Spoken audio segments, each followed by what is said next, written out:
দর্শক এ বিষয়ে আরো খবর জানাতে সরাসরি যুক্ত হচ্ছেন খুলনা প্রতিনিধি আশরাফুল ইসলাম নূর।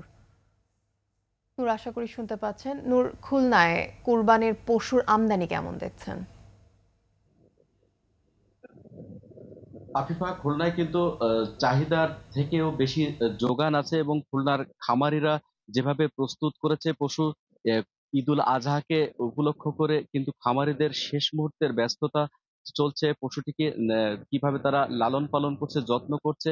এবং আমরা প্রাণী সম্পদ অধিদপ্তরের তথ্য সূত্রে জানতে পেরেছি যে যে পরিমাণ চাহিদা রয়েছে তার থেকেও 7,000-এর মতো পশু কিন্তু খুলনাতে বেশি যোগান রয়েছে। আর মাত্র কয়েকদিন পরেই কিন্তু এই পশুগুলোই বেচা বিক্রি ইতিমধ্যেই শুরু হয়ে গেছে। আর কয়েকদিন মাত্রই ঈদুল আজহা। আম, খুলনায় কিন্তু ছোট বড় স্থায়ী অস্থায়ী দিয়ে 22টি কোরবানির পশুর হাট রয়েছে এবং খামারে এসেও ক্রেতা বিক্রেতারা ইতিমধ্যেই জমে উঠেছে। মাঠের অলরাউন্ডার আমি, আর ঘরের allrounder Tylox. Tylox toilet cleaner, clean মানেই টাইলক্স। আমরা এসেছি খুলনার তানিশা অ্যাগ্রো ড্রাই ফার্মে। ম্যানেজার সাদ্দাম হোসেনের কাছে জানতে চাই আপনার খামারে কতগুলো গরু? আমরা তানিশার ডেইরি ফার্ম প্রতি বছরের নাই এবারও আমরা 100 গরুর মতো প্রস্তুত করছি, যার মধ্যে আপনার 40টি গরু দেশি গরু এবং 60টি গরু আছে বড় জাতের বিদেশি গরু।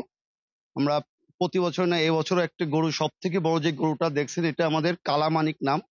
এটার ওজন প্রায় 1000 কেজির উপরে, যেটার আমরা মূল্য নির্ধারণ করছি 10 লাখের উপরে। অলরেডি কাস্টমার এটা 6 লাখের মতো দাম উঠছে, এখনো আমরা এটা দিই নাই। এবং আমাদের আরো ছোট গরু যেগুলো আছে, আর দেশি জাতের যে ছোট গরুগুলা, সেগুলো আমরা 530 টাকা স্কেল ধরে বিক্রি করতে চাচ্ছি এবার। আর প্রতি বছরের ন্যায় এবার খাবারের দাম একটু বৃদ্ধি থাকাতে গরুর দাম কিছুটা বাড়তি বিক্রি করার চিন্তা করছে অন্যান্য খামারিরা, কিন্তু আমরা এটা করছি না, কারণ আমাদের উৎপাদিত নিজস্ব ঘাস আছে এবং খড়, যেটা আমরা সব নিজস্ব উৎপাদিত, আমাদের ঘর ভাড়া লাগতেছে না নিজস্ব জায়গায়। এই জন্য আমরা এবার গরুর দাম বৃদ্ধি করতেছি না অন্য বারের তুলনায়। গতবারের ন্যায় এবারও একই রেটে আমরা বিক্রি করব। আর ইনশাল্লাহ আশা করতেছি আমাদের যে 100 গরু আছে অন্যবারের মতো এবারও আমরা লাভবান হবো ইনশাল্লাহ। আফিফা, শুনছিলেন খামারিদের যে প্রত্যাশা যে খুলনাতে কিন্তু মাঝারি এবং ছোট পশুর গরুর চাহিদা একটু বেশি থাকে। সেই হিসেবে খুলনার যে খামারগুলোতে আছে সবগুলোতেই প্রস্তুত হয়েছে এবং খামারে এসে এবং গরুর হাটে যাওয়ার পাশাপাশি কিন্তু অনলাইন প্ল্যাটফর্মেও এবার গরুর বেচা বিক্রি শুরু হয়েছে। খুলনার সর্ববৃহৎ যে গরুর পশুর হাটটি, কোরবানির পশুর হাট, সেটি খুলনার জোড়াগেটে আগামী 1 জুন উদ্বোধন হবে। আফিফা, এই ছিল আমার কাছে খুলনা থেকে সর্বশেষ। নূর, আপনাকে ধন্যবাদ।